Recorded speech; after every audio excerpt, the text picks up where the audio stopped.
නමෝ තස්ස භගවතු අරහතෝ සම්මා සම්බුද්දස්ස නමෝ තස්ස භගවතු අරහතෝ සම්මා සම්බුද්දස්ස නමෝ තස්ස භගවතු අරහතෝ සම්මා සම්බුද්දස්ස.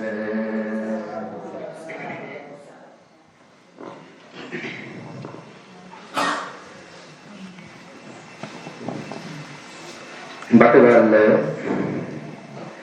විහාරස්ථානයේ පින්වත් ලොකු ස්වාමීන් වහන්සේ ඇතුළු ස්වාමීන් වහන්සේලාගෙන් අවසරයි ධර්ම ශ්‍රවණා විලාසී සදැහැති වාසනාවන්ත පින්තුනි, මේ වසරේ අවසාන පොහොය තමයි දැන් මේ හැම දිනම ගත කරමින් සිටින්නේ. මේ තුන් පොහොය දවසේ මේ හැම දිනම බුදුරජාණන් වහන්සේ මේ ලෝකේ දේශනා කොට වදාළා වූ ඒ උත්තරීතර ශ්‍රී සද්ධර්මයේ බිදක් ශ්‍රවණ කිරීම වශයෙන් සිද්ධ කරගන්නටයි දැන් මේ සූදානම්. ඒ නිසා හැමදෙනාම බුදුරජාණන් වහන්සේ කෙරෙහි ගෞරවය ශ්‍රද්ධාව ඇති කරගන්න ඕනේ. ශ්‍රී සද්ධර්ම රත්නය කෙරෙහි මහා සංඝ රත්නය කෙරෙහි මේ ගෞරවය ශ්‍රද්ධාව ඇති කරගන්න ඕනේ. බුදුරජාණන් වහන්සේ මේ ලෝකයට පහළ වුණු ශ්‍රේෂ්ඨතම උතුමාණන් වහන්සේ. බුදුරජාණන් වහන්සේගේ ශාස්ත්‍රෝත්ය තරම් ශාස්ත්‍රෝත්යක් දරන තවත් කෙනෙක් මේ ලෝකයේ තුල ඇත්තේ නැහැ. සර්ව සම්පූර්ණ ශාස්ත්‍රූ බව පවතින එකම ශාස්ත්‍රෝන් වහන්සේ තමයි ඔබත් මම අපි හැම දිනෙකම සරණගත වුණු බුදුරජාණන් වහන්සේ. ඒ නිසා අපි ඒ ශාස්ත්‍රෝන් වහන්සේ කෙරෙහි ජීවිත පරිත්‍යාගයෙන් තමයි අපි සරණගත වෙන්නට ඕනේ. බුදුරජාණන් වහන්සේ නමක් මේ ලෝකයට පහළ වෙන්නේ ඔබට මට මහත් වූ කරුණාව අනුකම්පාව සඳහා. බුදුරජාණන් වහන්සේ නමක් තරම් මේ ලෝකයාට කරුණාව දක්වන අනුකම්පාව දක්වන කෙනෙක් මේ ලෝකයේ තුල තවත් ඇත්තේ නැහැ. ධර්මයේ සඳහන් කරන්නේ කෝටියක් මව්වරුන්ගේ කෝටියක් පියවරුන්ගේ කරුණා ගුණය එකට කැටි කරලා ඒ තථාගතයන් වහන්සේ තුල පවතින කරුණා ගුණයට සමාන කරන්නට පුළුවන් කම ඇත්තේ නැහැ කියලා. දෙමාපියෝ කරුණාව කියන දේ දක්වන්නේ විශේෂයෙන්ම තමන්ගේ දරුවන්ට. අන්‍ය වූ දරුවන් කෙරෙහි ඒ කරුණාව සමානව බෙදී යන්නේ නැහැ. නමුත් බුදුරජාණන් වහන්සේ මුළු ලෝකයාම දකින්නේ, මුළු ලෝක සත්‍යයම දකින්නේ තමන්ගේම දරුවෝ වගේ. තමන්ගේම දරුවන් ලෙසින් දකින බුදුරජාණන් වහන්සේ ඒ හැම කෙනෙක් කෙරෙහිම කිසිම වෙනසක් නැතිව තමයි තමන්ගේ සිත පවත්වන්නේ. ඒ නිසා හැම කෙනා කෙරෙහිම කරුණා ගුණය සමසේම පවත්වනවා. බුදුරජාණන් වහන්සේ ඒ ලෝකයාට ඒ උත්තරීතර ධර්මයේ දේශනා කරලා මේ ලෝකයාට මහත් වූ පිහිටක් තමයි සිදු කළේ. අපායට යන සිටින සත්වයින්ව ඒ අපායෙන් අත මිදෙව්වා. අකුසලයන් සිද්ධ කරන ඒ සත්වයන්ව ඒ අකුසලයන්ගෙන් අත මිදෙව්වා. කුසල ධර්මයන් තුල පිහිටුවා. සුගතිගාමී ස්වභාවයට කෙනෙක්ව පත් කළා. ඒ වගේම ලෞකිකත්වයේ තුලම සත්වයන්ව ලැබීමක් නොකොට ලෝකයාට සසරකින් ඈතර වෙන්නට ඒ මාර්ගය ඒ මාවත පෙන්වා වදාළා. එසේ පෙන්වමින් ඒ ලෝකයාට දෙවි සහිත ලෝකයාව සංසාර දුක්ඛින් වලින් නිදහස් කොට වදාළා. එහෙනම් බොහෝ කාලයක් පාරමී ධර්මයන් පූර්ණේ කරලා ඒ බුදුරජාණන් වහන්සේ මුළු ලෝකයාටම පිහිට සැනසෙල්ලක් කරුණාවක් සිද්ධ කරන්නට යෙදුණා. ඒ නිසා අපි ඔබට බලාපොරොත්තු වෙනවා මේ වෙලාවේ තමන්ගේ ජීවිතය තුළ ප්‍රායෝගික වශයෙන් ගුරු පුරුදු කරන්න පුළුවන් ආකාරයට යම් දහම් කරුණු කීපයක් තුලින් දේශනා කළා. ඒ ඔබට මෙපමණකින් නතර නොවි බොහෝ කාලයක් ජීවිතේ පුරුදු කරන්න උපකාරයක් වෙන ආකාරයට ඒ අනුශාසනාව සිද්ධ කරනවා.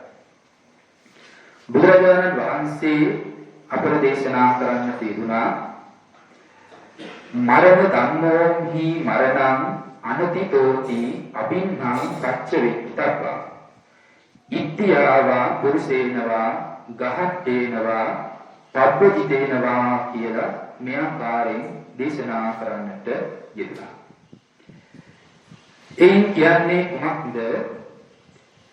සෑම ස්ත්‍රියක් විසින්ම සෑම පුරුෂයෙකු විසින්ම සෑම ගිහියෙකු විසින්ම සෑම පැවිද්දෙකු විසින්ම නිරන්තරයෙන්ම මෙනෙහි කළ යුතු සිහි කළ යුතු ප්‍රත්‍යවේක්ෂා කළ යුතු ධර්මයක් ඇති බව දේශනා කළා.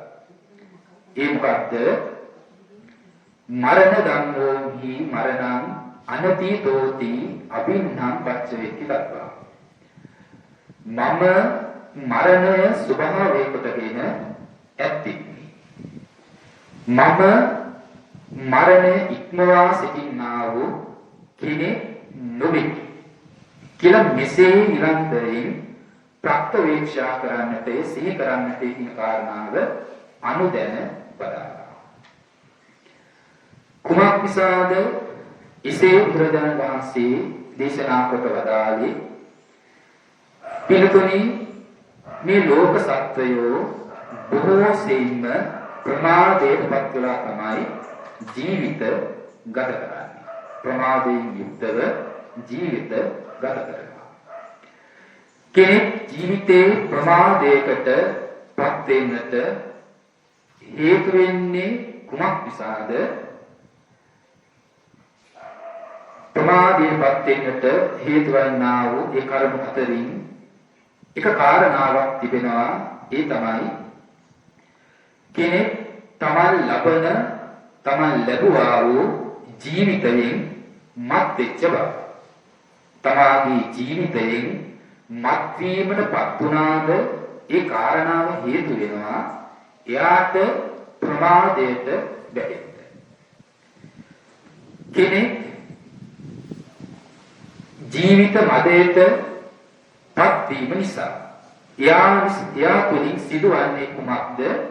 එයා තුළින් බොහෝ දේවල් සිද්ධ වෙන්න පුළුවන්. ජීවිත මදයෙන් මත් වෙලා ඒ තැනැත්තා බොහෝසෙන් පාප ධර්ම අකුසල ධර්මයන් සිද්ධ කරගන්නට යෙදෙනවා. පාපය අකුසල ධර්මයන් සිද්ධ කරලා එයා සසරට වැටෙන සසර වුණ කරගත්තා වූ තැනැත්තෙක් බවට පත් වෙනවා. ඒ වගේම ජීවිත මදයෙන් යුක්ත වූ තැනැත්තා තුළ අප්‍රමාණ බලාපොරොත්තු අප්‍රමාණ ආසාවන් වලින් යුක්ත වෙලා ගැවසෙන කෙනෙක් බවට ඔහු පත් වෙනවා. ආසාවන් වලින් ප්‍රාර්ථනා වලින් මැදුණු ජීවිතයක් බවට ඒ ජීවිතේ පත් වෙනවා. එනම් යම් කෙනෙක් ජීවිතේ බලාපොරොත්තු වලින් ආසාවන්ගෙන් යුක්ත වුණොත් ඒ තැනැත්තා නිරන්තරයෙන්ම කල්පනා කරන්නේ ඒ ආසාවන් ඉටු කරගන්න. ඒ බලාපොරොත්තු මුදුන්පත් කර ගන්නට. ඒ ආසාවන් බලාපොරොත්තු මුදුන්පත් කර ගන්නට නම් ඒවා නිකම්ම මුදුන්පත් වෙන්නේ නැහැ නේද? ඒවා සඳහා යා සිද්ධ කරන්න බොහෝ දේවල් සිද්ධ වෙනවා.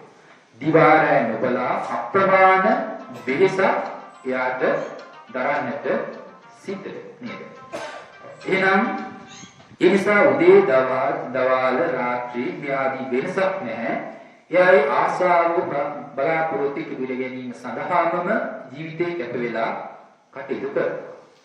එහෙම ජීවිතේ කැප වෙලා කටයුතු කරනකොට එයාට ජීවිතේ අතහැරෙනවා මොනවද? ජීවිතේ අතහැරෙනවා කරගත යුතු යහපත් දේවල් කරගන්නට නේද? ඒ ආසාව බලාපොරොත්තු ඉටු කර ගැනීම සඳහාම නම් එයාගේ කය වචන සිත මෙහෙවන්නේ ඒව මෙහෙवला නම් එයා මේ දිවාරය ගත කරන බවටපත් වෙන්නේ. දැන් එයාට පිනක් දහමක් කරගන්නටවත් දැන් ජීවිතේ කාලයක් අවස්ථාවක් ඇත්තේ නැහැ නේද? එහෙම ඉබඳු අවස්ථාවක් ඉඩක් අඩක් නැති ඔහු ඉසේ ජීවිතේ ගත කරනකොට දැන් එයා කුසලයෙන් ඈත් වුණු තැනැත්තෙක් වෙනවා නේද? එහෙම ගත කරමින් එයා නැවත නැවත සසරම රැඳී සිට සසරම යන තැනැත්තෙක් බවට එයාපත් වෙනවා. සසරකින් මිදෙන බව එයාට උරුම වෙන්නේ නැහැ. සසර යම්තා එයා සැරිසරනවා. ඒතා එයාට හැම ජීවිතයකින්ම මුහුණ පාන්න වෙන බොහෝම දරුණුම දුක වන මරණීය දුකට එයාපත් වෙන්න සිද්ධ වෙනවා නේද? මරණීය දුකටපත් වෙන්න සිද්ධ වෙනවා. එහෙනම් ඒසා වූ දීර්ඝ සංසාරයක මහත් වූ මරණීය දුක් මිද ගන්නට නැවත නැවත සිද්ධ වෙන්නේ Taman ජීවිතේ ප්‍රමාදීව වාසය කරපු බව නේද? ජීවිතේ ප්‍රමාදීව වාසය කරන්නට එයාට හේතු වෙනවා Taman ලැබපු ජීවිතයෙන් මත් වෙලා කටයුතු කිරීම. ජීවිතේ මත් වෙලා කටයුතු කරන බව ඒ ප්‍රමාදයට එන්නට සිද්ධ වෙනවා. කෙනෙක් Taman ලැබූ ජීවිතයෙන් මත් වෙන්නේ ඇයි? කුමක් නිසාද? මේ ජීවිතයේ ස්වභාවය පිළිබඳව කල්පනා කරන්නේ නැති බව. ජීවිතයේ ස්වභාවය පිළිබඳව කල්පනා කරන්නේ නැති බව නේද? යම් ජීවිතයක් ලැබුවා නම් මේ හැම ජීවිතයකම ස්වභාවය තමයි මරණය ස්වභාවය කොටගෙන ඇති බව නේද? තමන් මරණ ධර්මතාවය ස්වභාවය කොටගෙන ඉන්නා වූ කෙනෙක්. ඒ මරණ ධර්මතාවය මම ඉක්මවා සිටින්නා වූ කෙනෙක් නොවේ. මාහත පමණක් නොවේයි මේ ලෝකේ උපදින සෑම දිනාටම මේ මරණ ධර්මතාවය උර්ම වුණු සාධාරණ වුණු ධර්මයක්. එනම් මෙසේ මරණීය ස්වභාවය කොටගෙන ඇත්තා වූ මේ හැම ජීවිතයකටම මරණයටපත් වෙන්න සිද්ධ වෙනවා නම් එබඳු ජීවිතයක් තුල බොහෝ බලාපොරොත්තු ඇති කරගත්තා. බොහෝ ආශාවන් වලින් මැදී ජීවිතේ පැවැත්තුවා. එයාට ආශාවන් බලාපොරොත්තු ඉටු කරගෙන ජීවිතේ පවත්වා ගන්නට වාසය කරන්නට හැකියාවක් ලබා ගන්න පුළුවන්කම නැහැ නේද? මරණයම ස්වභාවය කොටගෙන ඇති ජීවිතේ කෙනෙක් බලාපොරොත්තු ආශාවන්ගෙන් පුරව ගන්නවා නම් ඒක ඥානවන්තයින්ගේ ස්වභාවයක් කියලා කියන්න පුළුවන්ද? එහෙම කියන්න පුළුවන් කම නැහැ නේද? ඇයි මේ මරණ ධර්මතාවය මරණයයි කියන මේ ධර්මතාවය ඕනෑම මොහොතක ඕනෑම කාලයක ඕනෑම තැනකදී උරුම වෙන්න පුළුවන් දෙයක් නේද? මරණය සිද්ධ වෙන්න බැරි මොහොතක් කෙනෙකුට කියන්න පුළුවන්ද? දැන් මේ මොහොතේ ඔබ බණ අහමින් ඉන්නවා.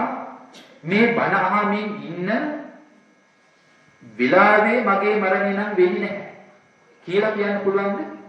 එහෙම කියන්න පුළුවන් කමක් නැහැ නේද? එහෙනම් මේ මොහොතේ මේ ජීවන තප්පරයක් පාසාම එයා මරණය දෝතින් දරාගෙනම මරණය එළඹිලාම තමයි මේ ජීවිතේ ගත කරන්නේ. ජීවිතේ ගත කරන්නේ. එහෙනම් ඉබඳු තප්පරයක් පාසා එළඹිලා තිබෙනා වූ දෙයක් නම් මේ මරණේ ඉබඳු මරණයක් ඇති වූ ජීවිතේ අපි ආසාවක් බලාපොරොත්තු තබා ගන්නවා කියන්නේ ඒක කොයිතරම් අඥාන මෝඩ ක්‍රියාවක් නේද? එහෙනම් ඇයි බලාපොරොත්තු ඇති කරගෙන වාසය කරන්න හැකියාවක් නැහැ මේ ජීවිතේ නේද? බලාපොරොත්තුවක් ඇති කරගන්න වෙලාවේද යාගේ මරණය සිද්ධ වෙනවා නේද? බලාපොරොත්තුවක් ඇති කරගන්න වෙලාවේම මරණය සිද්ධ වෙන්න පුළුවන්කම තියෙනවා. ඒ නිසා ඉබඳු මරණයක් උරුම කොටගෙන අන්නා වූ ඔබට බුදුරජාණන් වහන්සේ නිරන්තරයෙන්ම දේශනා කළේ නිරතුරුවම මේ මරණ ධර්මතාවය සිහි කරන්න කියන කාරණාව. මරණ සංඥාවේ යුක්තව ජීවිතේ පවත්වන්න කියන කාරණාව දේශනා කළා. මරණ සංඥාව නිරන්තරයෙන් ඇති කරගන්න කියන කාරණාව දේශනා කළා. එහෙනම් අපි බැලුවොත් එහෙම මොකක්ද මේ මරණය කියලා කියන්නේ? මරණයයි කියලා කියන්නේ මොකන්ද? අපි ගත්තොත් එහෙම එක භවයකට ඇතුළත් වූ ජීවිත ඉන්ද්‍රියාගේ සිදී යෑමට කියනවා මරණය කියලා. මොකද්ද? එක භවයකට ඇතුළත් වූ ජීවිත ඉන්ද්‍රියාගේ සිදී යෑමක් වෙනවා. බිදී යෑමක් වෙනවා. ඒ අවස්ථාවට කියනවා මරණය කියලා. ඒතර ඒ මරණය හඳුන්වනවා මොන මරණය කියලාද? ජීවිත ඉන්ද්‍රියෝපච්ඡේද මරණය වශයෙන් ඒ මරණය හඳුන්වනවා. ඒකට ඊට අමතරව අපිට ධර්මයේ මෙහෙමත් මේ මරණය කියන එක දක්වන මරණය ප්‍රවේද වශයෙන් දක්වනවා. ඒ තමයි මරණයක් තිබෙනවා සමුච්ඡේද මරණය කියලා මරණයක් තියෙනවා. ඒ වගේම ක්ෂණික මරණයයි කියලා මරණයක් තියෙනවා. සම්මුති මරණයයි කියලා මරණයක් තියෙනවා. සමුච්ඡේද මරණය කියලා කියන්නේ මොකන්ද? ඒ කියන්නේ රහතන් වහන්සේගේ සංසාර දුකින් අත මිදෙන බව. රහතන් වහන්සේගේ සසර දුකින් අත මිදුණු බවක් වෙනවාද? අන් ඒක තමයි සමුච්ඡේද මරණය. උන්වහන්සේ නැවත කවදාවත් සසරේ උපදින්නේ නැහැ නේද? නැවත කවදාවත් උන්වහන්සේට සසරේ මරණයයි කියන ධර්මය උරුමවන්නේ නැහැ නේද? සියලුම කෙලෙස් නැසලා සියලු ආශ්‍රවක්ෂය කරලා හැම දුක්ඛයන්ගෙන් ඈතර කරවලා උන්වහන්සේ මේ සංසාර ගමනට ටිකක් තැබුවා නේද? සියලු සසර දුකින් අත මිදලා සංසාර ගමනට ටිකක් තැබුවා. එහෙනම් අන්න උන්වහන්සේගේ ඒ ස්වභාවයට කියනවා සමුච්ඡේද මරණය කියලා. ක්ෂණික මරණය කියලා කියන්නේ මොකක්ද? ක්ෂණික මරණය කියන්නේ ඒ කියන්නේ සංස්කාර ධර්මයන්ගේ ෂණ භංගය. හරි? සංස්කාර ධර්මයන්ගේ ෂණ භංගයට කියන. නැත්නම් ක්ෂණික වශයෙන් වෙන්නා වූ බිදී යන අවස්ථාවට කියනවා ක්ෂණික මරණය. හරි? දැන් අපිට එක සිතක් ගත්තොත් එක සිතක් හටගෙන නැති වී යන බිදී යන අවස්ථාවක් තියෙනවානේ. අන්න එක සිතක හටගෙන බිදී යනා වූ ඒ අවස්ථාවේද මරණය. ඒක හඳුන්වන්නේ ක්ෂණික මරණය කියලා. ඒක ක්ෂණික මරණය වශයෙන් හඳුන්වනවා. ඊට පස්සේ සම්මුති මරණයයි කියලා කියනකොට ලෝකේ මරණය කියලා ව්‍යවහාර කරන ඒ දේවල් ගන්නවා. මොනවද? මොන වගේ ආකාරයෙන්ද? ඒ කියන්නේ මේ ගස මැරුණා නේද? ගස මැරුණා. නැත්නම් මේ ඵලය මැරුණා නේද? කියලා අපි මෙන්න මේ ආකාරයෙන් මරණ ව්‍යවහාරයෙන් මරණයක් කතා කරනවා නේද? ඒක ලෝකයේ තිබෙන නමුත් ව්‍යවහාර මාත්‍රයක් විතරයි ව්‍යවහාරයෙන් සිදුවන මරණය. ඒකට කියනවා සම්මුති මරණය කියලා. ඒ විදිහට ඒක හඳුන්වනවා. ඒතකොට මෙන්න මේ විදිහට මේ මරණය තුන් ආකාරයකින් අපිට ඒ අවස්ථාවට අනුකූලව ඒවා හඳුන්වනවා. එතකොට බුදුරජාණන් වහන්සේ කෙනෙකුට නිරන්තරයෙන්ම සිහි කරන්නට කියලා දේශනා කළේ. යම් මරණයක් පිළිබඳව නිරන්තරයෙන් සිහිවත් කළ යුතුයි කියලා කිව්වද? අනුශාසනා කළාද? එසේ අනුශාසනා කළේ මේ කියන තුන් ආකාර මරණය හැම නෙමෙයි. ඒ තුන් ආකාර මරණය පිළිබඳව සිහි කරන්න කිව්ව හැම නෙමෙයි. ඊබඳු මරණය සිහි කළා කෙනෙකුට මරණානුස්සතිය වැඩුවා කියන කාරණාවට යන්නේ නැහැ. මරණානුස්සතිය වෙන්න නම් යා මෙනෙහි කරන්න ඕනි කවර පිළිබඳව මරණයක්ද? ජීවිත ඉන්ද්‍රිය පච්ඡේද මරණය කියන කාරණා. ජීවිත ඉන්ද්‍රිය පච්ඡේද මරණය තමයි අරමුණු කරන්නේ. එයා මරණානුස්සති භාවනාව සිද්ධ කරන තැනට. එතකොට මෙන්න මේ ජීවිත ඉන්ද්‍රිය සිදී යෑම අනුව සිදී යෑමේ වෙන සිද්ධ වෙන්නව මරණය අනුව ඒ මරණේ සතර ආකාරයෙන් අපි තවත් ප්‍රවේද දක්වන්න පුළුවන්. ජීවිත ඉන්ද්‍රිය සිදී යෑමෙන් වෙන්නව මරණය සතර ආකාරයකින් දක්වන්න පුළුවන්. කොහොමද? ඒ කියන්නේ කර්මක්ෂය මරණය, ආයුක්කය මරණය, උභයක්කය මරණය සහ උපච්ඡේදක මරණය කියලා මෙන්න මේ හතර ආකාරයි. ආයුක්කය මරණය කියලා කියන්නේ ඒ කියන්නේ කෙනෙකුට කර්මය ඉතිරිව සහිත කර්මය ඉතිරිව තිබෙනවා. කර්මය අවසන් වෙලා නැහැ. කර්මය ඉතිරිව තිබෙද්දී ආශය ගෙවි අවසන් වෙනවා. ආශය ගෙවි අවසන් වීමෙන් වන මරණයට කියනවා මොකක් කියලාද? ආයුක්කය මරණය. ඒකට කර්මක්ෂය මරණය කියලා කියන්නේ ඒ කියන්නේ කෙනෙක්ගේ උපන් කාලයේ ජීවිතය අවුරුදු 100ක් විතර අවුරුදු 100ක කාලයක් තුළ තමයි උප්පත්තිය ලබන්නේ.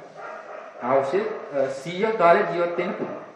නමුත් උපදිනකොට ප්‍රතිසන්දි ලබනකොට ඒ ප්‍රතිසන්දි ශක්තිය තියෙන කර්ම ශක්තිය තිබෙන්නේ යාට අවුරුදු 50ක් හෝ 60ක් ජීවත් වෙන්න පමණයි. එතනින් එහා ජීවත් වෙන්න කියාවක් නේද? එතකොට දැන් ඒතර ඉබඳු ආකාරයකින් යුක්ත වෙච්ච කෙනා අවශ්‍ය අවුරුදු 100ක් විතර තියෙනවා. ඒතර කර්මයක් අර වගේ සම්පූර්ණ අවශ්‍ය ගෙවෙන්නක් නොකොට සම්පූර්ණ අවශ්‍ය ගෙවීමක් නැතිව අර විදිහට කර්මය අවසන් වුණාද ආනිය කර්මක්ෂය මරණය කියලා කියනවා. කර්මක්ෂය මරණය කියලා ඒ හඳුන්වනවා. ඊට පස්සේ උපයක්කය මරණය කියලා කියන්නේ ඒ කියන්නේ කර්මයයි ආවශ්‍යයි දෙක එකවර අවසන් වීමේ සිද්ධ වෙන්නා වූ මරණය නේද? කෙනෙක් අවුරුදු 100ක ජීවත් වෙන්න පුළුවන් කාලයක් තුල තමයි ඉපදී. ඒතකොට ඒ කර්ම ශක්තිය ප්‍රසන්දි ලැබුණ අවස්ථාවේ තිබෙන කර්ම ශක්තිය ඉබඳුම කාලයකට ජීවත් වෙන්න පුළුවන් කර්ම ශක්තිය. ඒතකොට මේ දෙකම අවසන් වුණාද එසේ වෙන මරණය කියනවා උභයක්කය මරණය කියලා. උපච්ඡේදක මරණය කියලා කියන්නේ ඒ කියන්නේ ජීවත් වෙන්න අවශ්‍ය තිති නේද? ඒ වගේම ජීවත් වෙන්න තිබෙන කර්ම ශක්තියක් ඉතිරි. ඒ දෙකම ඉතිරව තිබෙද්දී යම්කිසි කෙනෙකුගේ උපක්‍රමයක් අනුව හෝ එහෙම නැත්නම් තමාගේම උපක්‍රමයක් අනුව හෝ මේ ජීවිත ඉන්ද්‍රිය සිඳී ගොස් මරණයටපත් වෙනවා. ඒ මරණයට කියනවා කොහොමද කියලාද? උපච්ඡේදක මරණය කියලා කියනවා. උපක්‍රමික මරණය කියලා හඳුන්වනවා. මෙන්න මේ සතර ආකාරයකට තමයි කෙනෙකුගේ ජීවිත ඉන්ද්‍රිය සිදී යෑමෙන් මරණයට පත් වෙන්නේ. එතන මෙන්න මේ සතර ආකාරයේ සිද්ධ වෙන්නා වූ මරණය පිළිබඳව යම් කෙනෙක් සිහිවත් කරනවා. අනුස්මරණය කරනවා නම් නැවත නැවත සිහි කරනවා නම් ඒ සිහි කිරීමට කියනවා කොහොමද කියලාද? මරණානුස්සතිය. මරණානුස්සතිය කියලා කියන්නේ අන්නේ බඳු මරණය සිහි කරන විට. හරි. එහෙනම් මරණානුස්සති භාවනාව වඩන්නා වූ තැනැත්තා අන්නේ කාරණා පිළිබඳව එය දැන ගැනීම කරන්න ඕන. හරි. එහෙනම් මොකද්ද? මරණය කියනකොට එහෙනම් එයා අරමුණු කරන්න ඕනේ, අරමුණු කරමින් මෙනෙහි කරන්න ඕනේ කවරක්ද එහෙනම් අර ජීවිත ඉන්ද්‍රියාගේ සිදී යෑමෙන් සිද්ධ වෙන්නා වූ මරණය නේද? දැන් තමන් ජීවත් වෙනවා කියලා කියන්නේ කුමන ධර්මයක පැවැත්මක් වෙන නිසාද? ඔය කියන්නේ උපන් දවසේ ඉඳලම මියන් දක්වා මේ අකණ්ඩව පවතිනා වූ ජීවිතින්ද්‍රයාගේ පැවැත්මක්. ජීවිතින්ද්‍රයාගේ පැවැත්මක් සිදු වෙන කලදී තමයි කෙනෙකුට කතා කරන්න වෙන්නේ, කෙනෙකුට හැඟීමක් ඇති වෙන්නේ මම ජීවත් වෙනවා.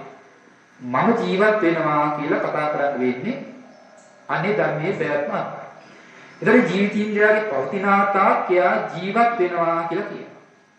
යම් මොහොතක මේ ජීවිතින්ද්‍රය ඒ ජීවිතෙන් බිඳී නැති වෙලා යනවා. ඒ කියන්නේ ඒ අවුරුදු 100ක් නම් ඒ 100න් ගෙවෙනකොටම ඒ ජීවිතින්ද්‍රය සිඳී ගියාද අන්න දැන් එයාගේ මරණය සිද්ධ ජීවත් වීම අවසන් වුණා කියලා කතා කරනවා. ඒ අවස්ථාව තමයි ඒ මරණය කියලා කියන්නේ. මරණය වශයෙන් අරමුණු කරන්නේ අන්නේ ජීවිතින්ද්‍රයයි ජීවිතින්ද්‍රයාගේ බිඳී යෑම ඒ මරණය වශයෙන් යා නුවණින් දකින්න නේද? එහෙනම් මෙන්න මේ කියන මරණය පිළිබඳව නුවණින් යා මානසිකාරය කරන්න ඕනේ. නුවණින් තොරව මානසිකාරය කළොත් ඒක නියම මරණානුස්සතිය කියන එකට යන්නේ නැහැ. වැඩි යුතු ධර්මයේ යට වැඩි නැහැ. ඒ කියන්නේ නුවණකින් තොරව නම් යම් කෙනෙක් මරණය සිහි කරා. එවිට යාට සිහිය ඇති වෙන්නේ නැහැ. ඒ මරණය කෙරෙහි සිහිය පිහිටන්නේ නැහැ. මරණය කෙරෙහි සංවේගයක් පහළ වෙන්නේ නැහැ. ඒ වගේම නුවණක වැඩිවීමක් වෙන්නේ නැහැ. නුවණින් යුක්ත වුණා කියන කාරණාවට යන්නේ නැහැ. එහෙනම් නුවණින් තොරව මෙනෙහි කරන්න ඒ මරණය සිහි කරනකොට සිද්ධ වෙන්නා වූ දෙයක් තියෙනවා. නුවණින් තොරව සංවේගයක් ඇති නොකොට මරණය ගැන සිහි කරනකොට සිද්ධ වෙන්නා වූ දෙයක් තියෙනවා. කෙනෙකුට බියක් ඇති වෙන්න පුළුවන්. තවත් කෙනෙකුට ඒ සිහි කරන කල්හි සතුටක් ඇති වෙන්න පුළුවන්. තවත් කෙනෙකුට ශෝකයක් ඇති වෙන්න පුළුවන්. තවත් කෙනෙකුට සංවේගය ඇති නොවෙන්න පුළුවන්.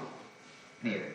එතකොට යම් මරණයක් ගැන සිහි කරන කල්හි එයා ශෝකය ඇති වෙනවා නම් සංවේගය නූපදිනවා නම් බියක් ඇති ගැනීමක් එයාට ඇති වෙනවා නම් ඒ වගේම සතුට වෙන බවක් තියෙනවා නම් එහෙනම් එතන නුවණින් යුක්තව වූ බවක් වෙන්නේ නැහැ. මනාපර සිහියෙන් යුක්තව නුවණින් යුක්තව මරණය සිහි කළා කියන එක යන්නේ නැහැ. එතකොට එතනදී යම් මරණය සිහි කරනකොට ශෝකයක් වුණා කියන්නේ. ඒ වගේම බියක් ඇති ගැනීමක් ඇති වුණා කියලා කියන්නේ. එතන එයාගේ දුම්නසක් තියෙන. දුම්නසක් ඇතිය නැත්නම් පටික ස්වභාවයකින් යුක්ත සාගත මනසකින් තමයි ඒ මෙනෙහි කිරීම තියෙන්නේ. හරි. ඒ වගේම සතුටු වෙච්ච බවක් වුණා. ඒ සතුටු වෙන බවක් වුණා නම් එතන තියෙන යාගේ යම් ලෝභ ගතිය නේද? ඇලුණු ගතියක් ඒ ආසා කර ස්වභාවයක් තමයි එතනින් තියෙන්නේ. ඒක එහෙම වෙන්නේ කුමක් නිසාද? ඒ කියන්නේ ප්‍රිය වූ දරුවාගේ මරණය සිහි කරනකොට ප්‍රිය වූ දරුවාගේ මරණය සිහි කරන මෑණියන්ට ශෝකයක් උපදිනවා. නේද? ඇයි? ප්‍රිය වූම දරුවාගේ මරණය තමයි සිහි කරන්නේ. ඒ හින්දා ප්‍රිය වූ කෙනාගේ මරණය සිහි කරන මෑණියන්ට ශෝකයක් මේ උපදිනවා වගේ. තමන්ට ප්‍රිය වූ තැනැත්තා, ඒකේ නුවණින් තොරව යමෙක් තමාගේ ප්‍රිය වූ ඇත්තන්ගේ මරණය සිහි කරනකොට ඇති වෙන දේ තමයි ශෝකය. ශෝක කරන බව, දුක් වෙන බව එයට ඇතිය. ඒ නුවණින් තොරව ප්‍රිය වූ ඇත්තන්ගේ මරණය සිහි කරනකොට වෙන දේ. ඒ වගේම තමයි වෛරී වූ තැනැත්තාගේ මරණයන් සිහි කරන වෛරී තැනැත්තා. සතුටු වෙක් බව, සතුටක් යාගේ හිතට ඇති වෙනවා වගේ. නේද? අප්‍රිය අමනාපෝ ඇත්තන්ගේ මරණය කෙනෙක් සිහි කරනකොට නුවණින් තොරව අප්‍රිය අමනාපෝ ඇත්තන්ගේ මරණය යම් කෙනෙක් සිහිවත් කළොත් එවිට යාට සතුටක් ඇති වෙනවා. නේද? ඇයි? ඔව් මේ අපේ තැනත්තා අමනාපෙච්ච තැනත්තා මට අසවල් කාලේ මෙන්න මේ වගේ දේවල් කළා. මගේ දරුවන්ට මේ වගේ අපහාස කළා. මේ වගේ වැරදි දේවල් කළා. නේද? මගේ පවුලට මගේ යහළුවන්ට මේ වගේ දේවල් කළා. නේද? ඒක මෙරිච් එකමයි හොඳ කියලා හිතෙන්නේ නැද්ද? හිතෙනවා නේද? ඇයි? එයාට අපේ අමනාපෙච්ච තැනත්තාගේ මෙරිච්ච බව යාට සතුටක්. කියන කාරණා. හරි. එතකොට ඒක නුවණින් තොරව සිදුවෙන්නා වූ මෙනෙහි කිරීම. එසේ මරණය සිහි කරන්නේ නැහැ. එතකොට මලමිනි දවන තැනත්තාට මලමිනි දකින්නකොට ඒ මලමිනි කියන අපේ මරණයන් කෙරෙහි සංවේගයක් පහළ වෙන්නේ නැහැ නේද? කුමක් සාදයා අනුවණින් තමයි යාට නුවණකින් යුක්තව දැන් යා මලමිනි ඉස්ස බැලීමක් කරන්නේ නේද? ඒ යාගේ වෘත්තියක් වශයෙන් ඒ මලමිනි දවන බව සිද්ධ කරනවා. මේ දෙය සාමාන්‍ය දෙයක්. එයා සංවේගයක් පහළ වීමක් හිතට වෙන්නේ නැහැ නේද? ඒ වගේ මධ්‍යස්ථ වූ තැනැත්තාගේ මරණය යම් කෙනෙක් සිහි කරනවා. එයාට සංවේගය උපදින්නේ නැහැ. එයි නුවණින් තොරව තමයි මධ්‍යස්ථ වූ තැනැත්තාගේ මරණය එයා සිහි කරන්නේ. ඒ හින්දා දැන් මරණය හමුවේ මරණය පිළිබඳව සංවේගයක් එයාට ඇති වෙන්නේ නැහැ. මරණය කියන්නේ ඇත්තටම සංවේගය ඇති කරගත යුතු කාරණාවක් නේද? මරණය කියන්නේ සංවේග කළ යුතු කාරණාවක්. ඒකට දැන් බියක් ඇති වෙනවා. ඒ බියක් ඇති වෙන්නේ කොහොමද? දැන් වදකේකු කඩුවක් අමෝරාගෙන තමන්ව මරන්නට දුවන් යනවා. එතකොට ඒ දකින්න කෙනා තමන්ට මහා බියක් ඇති ගැනීමක් වෙවිලීමක් ඇති වෙන්නේ නැද්ද? මාව දැන් මේ මිනිස්සයා මාව මරන්නට එනවා. කඩුවක් අමුරාගෙන මා මරන්නට එනවා කියලා බියට ඇති ගැනීමපත් වෙන්නා වගේ නේද? වගේ නුවණින් තොරව තමන්ගේ මරණය සිහි කරනකොට මම මැරෙනවා නේ කියලා යාට බියක් ඇති ගැනීමක් ඇති වෙන පටන් ගන්නවා නේද? ඒතර එහෙනම් ඒ ඉබඳු විදියට නුවණින් තොරව මේ මරණය සිහි කරනකොට එහෙම බියක් ඇති වෙනවා නම් ඒක නියම මරණය පිළිබඳ සිහි කිරීමක් වෙන්නේ නැහැ නේද? එතනදී ධම්මස් සහගතව තමයි එතන සිදුවෙන බිය කියන කාරණා. එතකොට මරණය කෙරෙහි බිය ඇති කර ගත යුත්තක් කියන හැටි බුදුරජාණන් වහන්සේ දේශනා කළා. ඒ බිය කියන කාරවාගේ නුවණින් තොරව ඇති වෙන බියක් එහෙම නෙමෙයි. නුවණින් යුක්තව ඇති වෙනව කිනාට මරණය පිළිබඳව යම් බියක් එනවා නම් ඒ බිය නුවණකින් ඇති වෙන්නා වූ ස්වභාවය. අනිසි බියක් එහෙම නෙමෙයි. නේද? ඒක නුවණින් යුක්ත වූ බියක් මිසක ඒක ඥාන ස්වභාවයක් මිසක අර නුවණින් තොරව ඒ සීකන කල්ලියාට බියක් උපදිනවාද? එහෙම බියක් නෙමෙයි ඒ කියන කාරණා. හරි. ඒතර එහෙනම් නුවණින් යුක්තව කෙනෙක් මරණය සිහි කරනකොට එයා සිද්ධ වෙන්න ඕන අර්ථය තමයි මොකක්ද? එයා සිහිය දියුණු වෙන්න ඕනේ. ඒ වගේම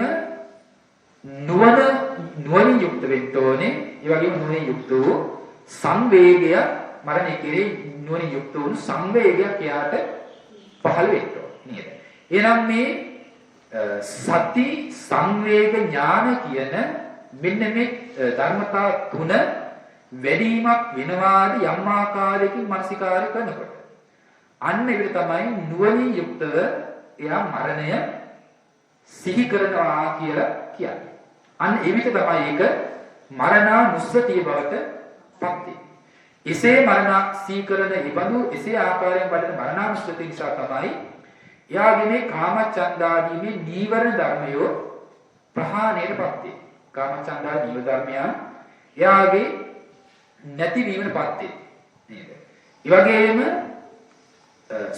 මනාකොට හිත සමාධිමත් භාවයට පත් වෙන්නේ නේද? එහෙනම් හොඳින් නීවරණ අතුරු වෙනවා හිත උපචාර සමාධියෙන් සමාධිව ස්වභාවයට පත් වෙනවා නේද? එහෙනම් ඊබඳු අර්ථයක් ඇති කරගත්ත අර වගේ නුවණින් යුක්ත මරණය සිහි කරන්න කියන කාරණාව බුදුරජාණන් වහන්සේ දේශනා කොට වදාළා. එහෙනම් ඒ බඳු අවබෝධයක් ඇති කරගත්තු තැනැත්තා සිහි කරනවා නම් මේ ජීවිතය අනියතයි, මරණය නියතයි, ජීවිතය අනියතයි, මරණය නියතයි කියලා ඒ අවබෝධයෙන් යුක්තව මරණය සිහි කරනවා නම් එපමණිකුත් ඒ තැනැත්තාට අර නීවරණය විස්කම්බණය කරලා උපචාර සමාධියෙන් සමාධිමත් වෙන්න ශක්තියක් තියෙනවා. ඒ තියුණු නොනැති තැනැත්තාට ඒ බඳු හැකියාවක් තියෙනවා නේද? එතකොට එසේ මෙනෙහි කර ඒ වගේ අර්ථයක් දිනුවක් ඇති වෙන්නේ නැතිනම් එයාට විවිධ ක්‍රමයන් යටතේ ඒ මරණය පිළිබඳව එයා මානසිකාරය කරන්න ඕනේ. විවිධ උපක්‍රමයන්ට අනුරූපීව මේ මරණය ගැන සිහි කරන්න ඕනේ නේද? ඔව් දැන් මේ ඉන්න වෙලාව අරගෙනම අපිට පුළුවන් මේ මරණය සිහිවත් කරන්න. මරණානුස්සතිය වඩා නේද? එයි මේ තමන් ඉන්න ඉරියව්ව තුල ඉඳගෙන වෙන දේවල් මේ මොහොත ඇති අපේ මේ මරණය සිද්ධ වෙයි. මරණය සිද්ධ වෙන්න ඕනෑ තරම් හේතු කාරණාවෝ තිබෙනවා. මේ තමන්ගේ ජීවිතේන්ද්‍රිය සිද්ධිලා මරණය සිද්ධ වෙන්න අනේක ප්‍රකාර හේතු කාරණාවෝ මේ වෙලාවේ තියෙනවා. ඒ කාරණා මේ වෙලාව සිහි කරගෙන මරණානුස්සතියට වඩන්න පුළුවන් නේද? දැන් මේ වාඩි වී ඉන්නා වූ වෙලාවේ නම් මගේ මරණය වෙන්නේ නැහැ කියලා දැන් යාට කියන්න පුළුවන්ද? බැහැ නේද? මොකද මේ ජීවිතේ සකස් වෙලා තියෙන්නේම ඕනෑම මොහොතක මරණය වෙන්න පුළුවන් විදියට. ඕනෑම මොහොතක මරණය වෙන්න පුළුවන් විදිය තමයි මේ ජීවිතය සකස් වෙලා තියෙන්නේ. මේ ජීවිතේ ඉන්ද්‍රියාවල පැවැත්ම සිද්ධ වෙන්නේ නේද? එහෙනම් ඒ නිසා දැන් යම් යටපත් වෙලා තිබෙනා වූ යම් රෝගයක් මේ වෙලාවේ උස්සන්න වුණා. ඒ රෝගේ උස්සන්න වීම නිසා මේ විලාපේම දැන් තමන්ගේ ජීවිත ඉන්ද්‍රිය සීදී ගොස් මාගේ මරණය ඒකාන්තයෙන් දැන් සිද්ධ වෙන්න පුළුවන්. ඒ නිසා ඒකාන්තයෙන්ම දැන් මාගේ මේ ජීවිතය අනියතයි, මරණය නියතයි, ජීවිතය අනියතයි, මරණය නියතයි කියමින් එයාගේ මරණ පිළිබඳ සිහිය පුරුදු කරන්න ඕනේ. එහෙම නැත්නම් තමන් අනුභව කරපු ආහාරයක් මේ වෙලාවේ අජීර්ණ වෙලා විස වෙලා දැන් මේ වෙලාවේ මරණයටපත් වෙන්න බැරිද? පත් වෙන්න පුළුවන්. තමන් කාපු ආහාරයක් මේ වෙලාවේ විස වීම නිසා දැන් මේ පවතින මේ ජීවිතින්ද්‍රිය සිදී ඒකාන්තේ මාගේ මරණය සිද්ධ වෙන්න පුළුවන්කම තියෙනවා නේද? ඒ නිසා මේ ජීවිතය අනියතයි, මරණය නියතයි, ජීවිතය අනියතයි, මරණය නියතයි කියමින් එයාට මේ මරණානුස්සතිය වඩන්න පුළුවන්කම තියෙනවා නේද? ඒ වගේම තමයි මේ වෙලාවේ අපි දැන් මේ බණ අහමින් ඉන්න මොහොත මේ ධර්මයේ කෙරෙහිම අවධානය යොමු කරගෙන ඉන්න මේ වෙලාවේ වෙනත් කිසිම දෙයක් කෙරෙහි දැන් ඔබගේ අවධානයක් නැහැ. එසේ ඉන්න ඔබට කොහේ හෝ ඉඳන් ඇවිල්ලා යම් සර්පෙක් දෂ්ට කරන්න බැරිද? දෂ්ට කරන්න පුළුවන් නේද? එසේ ඒ සර්පයාගේ දෂ්ට කිරීමෙන් මේ වෙලාවේ දැන් මේ පවතින ජීවිත ඉන්ද්‍රිය සිඳී යන්න පුළුවන්. සිඳී ගොස් දැන් මේ වෙලාවේ මරණයටපත් වෙන්න පුළුවන්. එහෙනම් ඒ නිසාද මේ ජීවිතය අනියතයි, මරණය නියතයි, ජීවිතය අනියතයි, මරණය නියතයි කියමින් එයා මේ මරණානුස්සතිය මරණය යන සිහිය එයා වඩට ඕනේ නේද? ඒ විතරක් නෙවෙයි. මේ වෙලාවේ දැන් අපි මෙහෙම ඉන්න විට මේ ගොඩ නැගිලා කඩාගෙන දැන් අපේ ඇඟට වැටෙන්න බැරිද? වැටෙන්න පුළුවන්. ඒකට හේතුවක් නැද්ද? තියෙනවා. කාටවත් කියන්න පුළුවන් මේ ගොඩ නැගිලා දැන් කඩාගෙන වැටෙන්නේ නැහැ කියලා. කියන්න බෑ නේද? එහෙනම් නොසිතූ වෙලාවක ඒ බඳු නොසිතූ දේ දැන් සිද්ධ වුණොත් දැන් ඒකාන්තයෙන්ම තමන් මරණයටපත් වෙනවා. ජීවිතයේ සිදී මරණයටපත් වෙනවා නේද? එහෙනම් ඒ නිසාද මේ ජීවිතය අනියතයි, මරණය නියතයි නේද? ඒතර ඒ විතරක් නොවේ. දැන් මේ වෙලාවේ මේ වාතය උස්සන්න වීම වෙන්න පුළුවන් නේද? මේ ශරීරයේ මේ තුන්දොස් කිපිලා මේ වාතය හෝ මේ වෙලාවේ කිපිලා මගේ මේ ජීවිතීන්ද්‍රිය නැසී මරණයටපත් වෙන්න පුළුවන්. එහෙමත් නැත්නම් මේ වෙලාවේ මගේ මේ සෙම කෝපයක් වෙලා සෙම් කෝපයක් සිද්ධ වෙලා මේ මොහොතේ මේ ජීවිතීන්ද්‍රිය සිද්ධී මරණයටපත් වෙන්න පුළුවන්. එහෙම නැත්නම් මේ වෙලාවේ පිට කිපීමටපත් වෙලා මේ මොහොතේ මේ ජීවිතීන්ද්‍රිය සිද්ධී මාගේ මරණය සිද්ධ වෙන්න පුළුවන්කම තියෙනවා නේද? ඒ නිසාද මේ ජීවිතය අනියතයි, මරණය නියතයි, ජීවිතය අනියතයි, මරණය නියතයි කියලා යා මානසිකාරේ කරන්න ඕනේ නේද? ඒතර ඒක විතරක් නෙමෙයි. වදකේ එළඹිලා ඉන්නවා වගේ තමයි මේ මරණය කියන ධර්මතාවය අපේ හැමදෙනාගේ ජීවිතවල පවතී නේද? අහසට නැගෙන්නා වූ හිරු ඒ එකදු තැනකවත් නතර වෙලා තියනවද? අහසට නැගෙන්නා වූ හිරු එකදු තැනකවත් නතර වෙලා තියෙන්නේ නැහැ. නතර නොවි උදා වෙච්ච තැන පටන්න අස්තයටම නේද මේ හිරු ගමන් කරන්නේ. උදා වෙච්ච තැන ඉඳන් අස්තයටම තමයි ගමන් කරන්නේ. එහෙනම් ඒ වගේ මේ තමාගේ ජීවිතය උපන් මොහොතේ පටන්න ජීවිත ඉන්ද්‍රිය සිඳී යන විදිහ තමයි දැන් මේ ජීවිතේ පවතින්නේ නේද? එහෙනම් ගත වෙන තප්පරයක් පාසාම මේ ජීවිත ඉන්ද්‍රිය සිඳී යන්න පුළුවන්. උපන් මොහොතේ පටන් ගෙවන ඕනෑම තප්පරයකදී මේ ජීවිත ඉන්ද්‍රිය සිඳී ගොස් මරණය සිද්ධ වෙනවා. එහෙනම් ඒ නිසා වදකේක එළඹී සිටින්නා වගේ මේ මරණය දැන් හැමදෙනාගේ ජීවිතවල එළඹී තියෙනවා නේද? ඒ නිසා මේ ජීවිතේ අනියතයි මරණය නියතයි කියමින් එයා මානසිකාරය කරන්නට ඕනේ. හරි.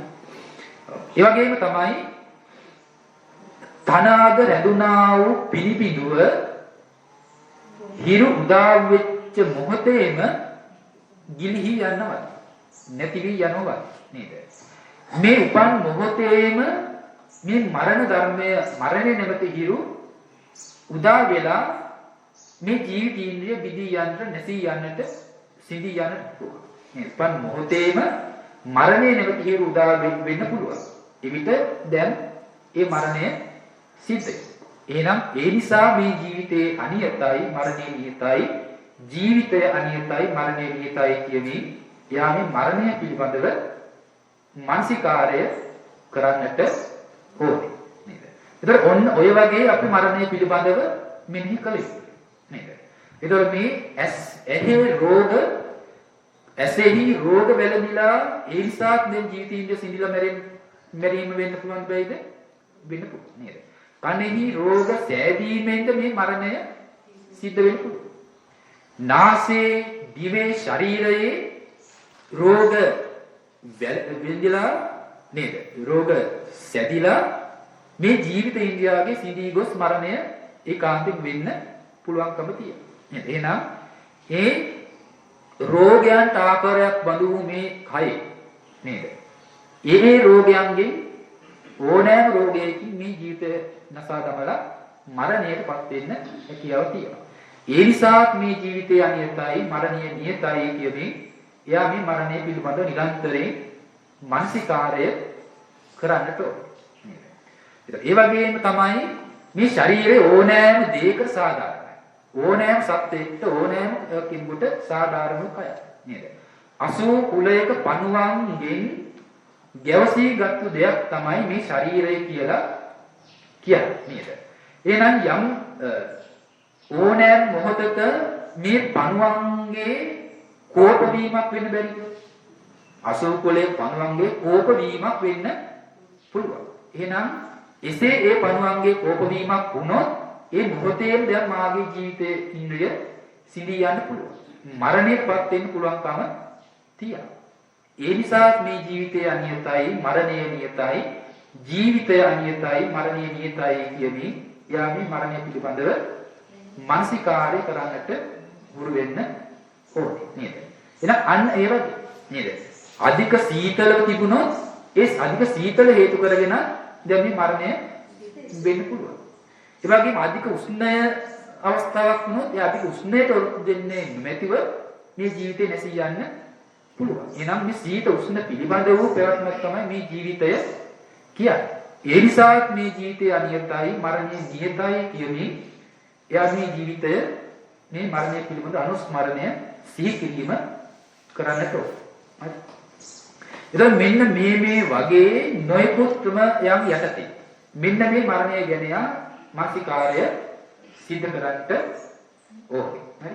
අන්න ඒ අවස්ථාවන් වලදී දැන් අපි ඉඳගෙන ඉන්න මොහොතේ ගැන කිව්වා. તો දැන් අපි යම් කෙනෙක් මෙතනින් නැගිටලා යන ටිකට එහෙම නැත්නම් යන ටික පසුකින් තැබේවා ඉඳගෙන ඉන්න කෙනා දැන් මේ නැගිටින වෙලාවය දැන් ඉඳගෙන ඉන්න වෙලාව නම් මරෙන්න වෙන්න පුළුවන්. නමුත් මෙතනින් නැගිටින මොහොත මේ නැගිටින මොහොතේ ඒ නැගිටින ඉරියව්වේ දැන් මරණය වෙන්න පුළුවන් නේද? එතකොට ඉඳගෙන හෝ සිට ගන්න වෙලාවේ හෝ මරණය වෙන්න පුළුවන්. නමුත් දැන් සිටගෙන දැන් එතනින් එහාට යන මොහොත නේද? එතනින් එහාට ගමන් කරන වෙලාවේදී දැන් මරණය සිද්ධ වෙන්න පුළුවන් නේද? ඒ නිසා මේ ජීවිතය අනියතයි මරණය නියතයි කියමින් දැන් න්යායේ මරණය අනුසිහිවත් කිරීම විතර කරන්න ඕනේ නේද? ඒ නුවණින් යුක්තව සිහි නුවණ පිටවාගේ මරණය සිහිවත් කිරීම කරන්න ඕනේ නේද? මෙන්න මේ විදිහට සිහිවත් කරනකොට දැන් එයාගේ ජීවිතේ එයාට වැටහෙන දේ තමයි මොකද්ද? මේ ජීවිතය කියන්නේ ඒකාන්තයෙන්ම මරණයෙන් තොර වුණු අවස්ථාවක් කොතනකවත් ඇත්තේ නැහැ කියන කාරණා නේද? මරණය සිද්ධ නොවෙන්නට එකදු මොහොතක්වත් නැහැ. හැම මොහොතකම මේ පවතින්නේ ලැබිලා තිබෙන්නේ මරණය වෙන විදිහට. හැම කාලයක්ම ගෙවි යන්නේ මරණය වෙන විදිහටම නේද? එහෙනම් හැම දෙයක්ම සැකසී තිබෙන්නේ මරණය සිද්ධ වෙන විදිහටමයි. එහෙනම් මේ හැම මොහොතකම හැම කාලයකම හැම අවස්ථාවකම මරණය වෙන විදිහටම නම් දැන් මේ ජීවිතේ පවතී. මේ ජීවිත පැවැත්මේ ස්වභාවයේ මරණය වෙන බවක්ම නම් වෙලා තියෙන්නේ. එහෙනම් මේ සාව අහස උසට බලාපොරොත්තු ආසාව ඇති කරගෙන තිබීමේ ඵලය මොකක්ද? එයාට ආසාවන් බලාපොරොත්තු ඇති කරගන්නට හිතක් නැමෙනවද? ආසා බලාපොරොත්තු ඇති කරගන්න හිතක් නැමෙන්නේ නැහැ නේද? ඇයි? ඒ ආසාව ඇති කර ගන්න අවස්ථාවම මරණය වෙනවා. ඉතින් එසේ ආසාව ඇති කරගෙන ඉඳීම ගැන කවර කතාවද? ආසාව ඇති කරගන්න වෙලාවෙම මරණය සිද්ධ වෙන්න පුළුවන් නම් ඒ ආසාව ඇති කරගෙන ඉන්නවා කියන අවස්ථාව වෙනකොට මරණය ඇති වෙනවා කියන ගැන කවර කතාවද නේද? එහෙනම් ආසාවල් බලාපොරොත්තු ඉටු කර ගැනීමක් නොකොට ඒවල් පවත්වා ගැනීමක් නොකොටම මේ මරණය ඒකාන්තයෙන් වෙන්න පුළුවන් ධර්මතාවයක් නේද? එහෙනම් එයා ඒ හේතු කරගෙන ඉසේ මරණය සීකරන තැනැත්තාගේ ජීවිතේ ආසාව ඇත්තේ නැහැ. බලාපොරොත්තු ජීවිතේ ඇත්තේ නැහැ නේද? අන්න එයා ආසාවන් නැති තැනැත්තෙක් බවට පත් වෙනවා. එතකොට මේ කොතනක ඉපදලා හිටියා? කාම ලෝකයේ වේවා, රූප ලෝකයේ වේවා, අරූප ලෝකයේ වේවා. මේ කොයි තැනක උපන්නත් ඒ හැම තැනකම මේ මරණය සාධාරණයි. ඒ හැම තැනකම ඉන්නේ හැම සත්වයාටම මරණය සාධාරණයි. එහෙනම් මේ කොතන ගියත් ඒ හැම තැනකමත් මේ මරණය වෙනවා. එහෙනම් එයාට ඉබඳු තැන් වලට යන්න පවා ආසා බලාපොරොත්තු ඇති වෙන්නේ නැහැ. ඒකද ඒ භවයන් කෙරෙහි ආසාවන් එයාට ඇති වෙන්නේ නැති වෙනවා නේද? ඒ භව ආසාව පහළ වෙන්නේ නැහැ. හරි. එතකොට ඒ වගේම තමයි වස්තු සම්පත් ආදී දේවල් ගොඩගසා ගැනීමක් එයා කරන්නේ නැහැ. ඒ ගොඩගසාගෙන තිබුණා කියලා ඇති ඵලය මොකද්ද? මේ විදිහට මරණය වෙනවා. මරණයක් සිද්ධ වෙනවා නම් බොහෝ දේවල් ගොඩගසා ගැනීමේ සිදුවෙන දෙයක් ඇත්තේ නැහැ. මේ ගියාට පස්සේ කිසිවක් අරයි යන්න හෝ පුළුවන්ද? එහෙම අරගෙන යන්නවත් හැකියාවක් නැහැ නේද? එහෙනම් එයාගේ වස්තු රැස් කරනවා කියන එක සිදුවන්නේ නැහැ නේද? අල්ප ආසයත්තා වූ කෙනෙක් වුණා නේද? රැස් කිරීම නැති තැනැත්තෙක් බවට එයා පත් වෙනවා නේද? ඒ වගේමයි එයාගේ සිත හොඳින් ආරක්ෂා කරනවා. එයා අකුසලයට පාපයට දැන් හිතක් නැඹුරු කරගන්නවාද යම් මොකටවත් නැහැ. ඇයි? අකුසල විතරකයක් හෝ ඇති වුණොත් ඒ අකුසල විතරකයේ තියෙන වෙලාවත් මරණය සිද්ධ වෙන්න පුළුවන්. එහෙම තැනකදී මරණය වුණොත් අකුසල සිතින්ම තමයි මරණයටපත් වෙන්නේ. නේද? ඒ නිසා එයා අකුසල සිතවිලිවත් අකුසල ක්‍රියාවන්වත් සිදු කරන්නට පෙළඹෙන්නේ නැහැ. ඒ එවිට එයාගේ අකුසලයෙන් වළකිනවා. පාපයෙන් එයා මිදෙනවා. නේද? නිරන්තරයෙන්ම ඒ මරණ සංඥාවම සිතෙහි පවත්තන. ඒ මරණය අනුව සිහිය නිරන්තරයෙන්ම තියාගන්න. පවත්තන. නේද? එහෙනම් මරණ සිහියේ යුක්තව මරණය අනුව යනවා සිහියේ යුක්තව මරණ සංඥාවේ යුක්තවම දැන් යා වාසය කරන තැනත් එක් වෙනවා. අප්‍රමාදී අන්න එවිට කියන එයා අප්‍රමාදී වෙන තැනත්. ඇයි අකුසල කරන්නේ? එයා සිහි නුවණ යුක්තවම මන සංඥාවේ යුක්තව වාසය කරනවා කියන්නේ එයා කුසල ධර්මයන්ගේ යුක්තවම වාසය කරනවා කියන එක. කුසලයෙන් තොර වූ වෙලාවක් වෙන්නේ නැති එක. නේද? යම් මොහොතක සිහි මුලා වුණොත් වහා සිහි උපදවාගෙන මන සංඥාව තුළ නැවත හිත පිහිටවාගෙන මරණානුස්සතිය එයා භාවිත කරන නේද? එහෙනම් ඒ වගේ මානසිකාරයක් එයා පුරුදු කරන්නේ. එහෙනම් අන්න ඒ විදිහට එයා මරණය සිහිපත් කිරීම සිදු කළ යුතුයි. තමාගේ මරණය සහ අන්‍යයන්ගේ මරණය ඒ ආකාරයෙන් සිහි කරන්න ඕන. ඒ කියන්නේ ලෝකයේ පිළිබඳවම මුළු සත්ත්ව ප්‍රජාවම කියන්නේ බුදු එකම මරණය නේද? බුදු සත්ත්ව ප්‍රජාවම කියන්නේ එකම මරණය නේද? ලෝකයේ කෙරෙහි යට බුදු මරණ සංඥාවමයි එළබෙන්න. අන්න දැන් නීවරණ නැහැ. උපචාර සමාධියන්ගේ හිත මනාප සමාධිමත් වෙච්ච බවකට පත් වෙනවා. ඒ බඳු සමාධිමත් වෙච්ච මනසින් අන්න දැන් යා මේ ලෝකයේ තිබෙන නැත්නම් මේ ජීවිතයේ තිබෙන යථාර්ථය හොඳින් නුවණින් යා අවබෝධ කරගන්න හිතේම කරන්න පුළුවන් නේද? මේ ජීවිතයේ යථාර්ථය බලනකොට මේ ස්කන්ධ ස්වභාවයකින් එහෙම නැත්නම් මේ ආයතන සමූහයකින් එහෙම නැත්නම් මේ ධාතු ස්වභාව මාත්‍රයකින් මේ ජීවිතය ඇත්ත බලන්න යට පුළුවන්කම තියෙනවා නේද? අනේ ඇත්ත ඇති හැටි නොනින් දකින්න. සත්ත්ව සංඥා, පුද්ගල සංඥා එයා බැහැර කරනවා. සත්ත්ව පුද්ගල සංඥාව බැහැර කරමින් මුළු ස්කන්ධ ධාතු ආයතන වූ මාත්‍රයක් වශයෙන් එයා මේ මරණ සතිය දියුණු කළා වූ සමාධිය යුක්ත වූ මනසින් ඇත්ත දකින්න. අන්න දැන් එසේ ඇත්ත දකිලක එයා මේ සිත වඩනවා නේද? අන්නේ මේ ස්කන්ධ ධාතු ආයතන වශයෙන් එයා දකින ඒ ධර්මයෝ මේ හේතු ප්‍රත්‍යයෙන් හට ගන්නා වූ බව නුවණින් මෙහි කරනවා. ඒ ධර්මයේ මේ හේතු ප්‍රත්‍ය සහිතයි.